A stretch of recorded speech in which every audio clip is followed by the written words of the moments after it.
Good morning बच्चों आज हम लोग पाठ 22 से संत अल्फोंसा भारत की प्रथम महिला संत के नामक पाठ का अभ्यास कार्य देखेंगे। तो बच्चों आइए देखते हैं अभ्यास कार्य। तो आइए देखते हैं बच्चों पाठ चर्चा के अंतर्गत देखते हैं बच्चों प्रश्न नंबर क निम्नलिखित प्रश्नों के उत्तर एक शब्द में लिखिए। यहाँ पे कुछ प्रश्न दिए गए बच्चों, उनसे बोला जा रहा है आप लोगों को एक शब्द में इसका उत्तर देना है। तो आइए देखते हैं प्रश्न नंबर 1, 12 अक्टूबर 2008 किसके इतिहास में अंकित करने योग्य है? 12 अक्टूबर 2008 बच्चों किसके इतिहास में अंकित करने योग्य है? तो कलीसिया के इतिहास में अंकित करने योग्य है। कहाँ पे है? कलीसिया के इतिहास में।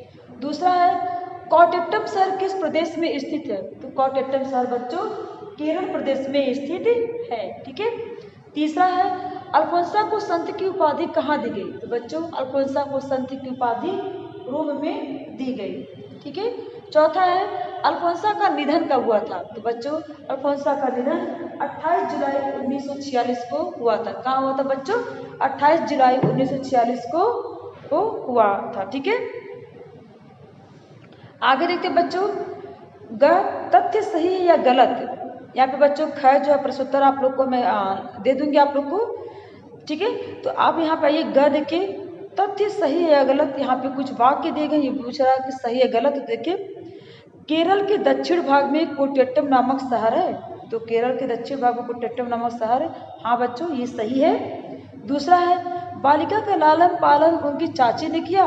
नहीं ये गलत है। बालिका की लालन पालन जो उनकी मौसी ने किया उनकी चाची ने नहीं किया। तीसरा है वे अंतरात्मा की प्रेरणा से एकांत तथा त्यागपूर्ण जीवन बिताना चाहती थी। तो हाँ ये सही है। चौथा वे किसी की निंदा नहीं करती थी। हाँ बच्चों ये भी सही है। अब आगे देखते हैं चिंतन अनुचिंतन। घ सुमेलित कीजिए। तो संत को आप बच्चों अल्फोंसा से मिलाएंगे, नोबेल पुरस्कार मदर टेरेसा से मिलाएंगे, शिक्षा एनी बेसेंट से मिलाएंगे और बाल मनोविज्ञान मारिया मोंटेस्क्यू से मिलाएंगे। बच्चों आप इसके सामने सामने ही लिख लीजिएगा।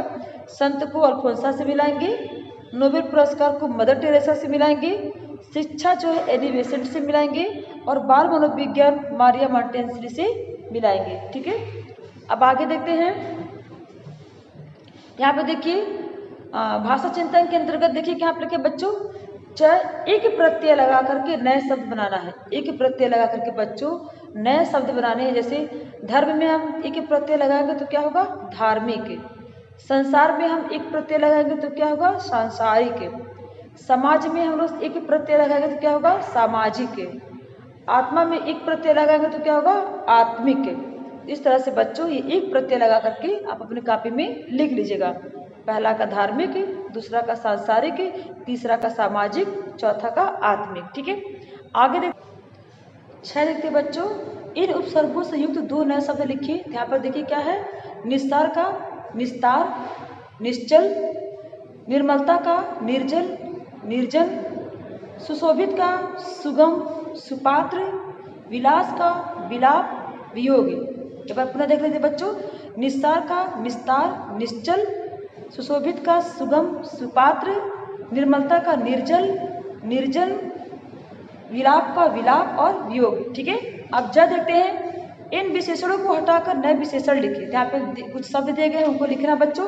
जैसे विशिष्ट संस्कार की जगह हम लिखेंगे उत्तम संस्कार, धार्मिक वातावरण की जगह हम लिखेंगे शांत वातावरण, लौकिक भोग विलास के जगह हम लिखेंगे लौकिक की जगह लिखेंगे सांसारिक भोग विलास और दृढ़ निश्चय की जगह हम दृढ़ हटाकर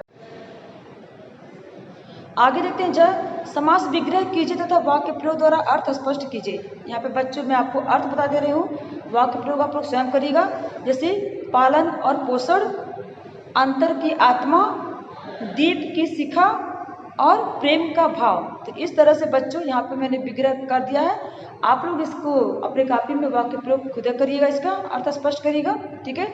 तो आज के लिए बच्चों इतना ही, आगे हम लोग कल पढ़ेंगे। धन्यवाद।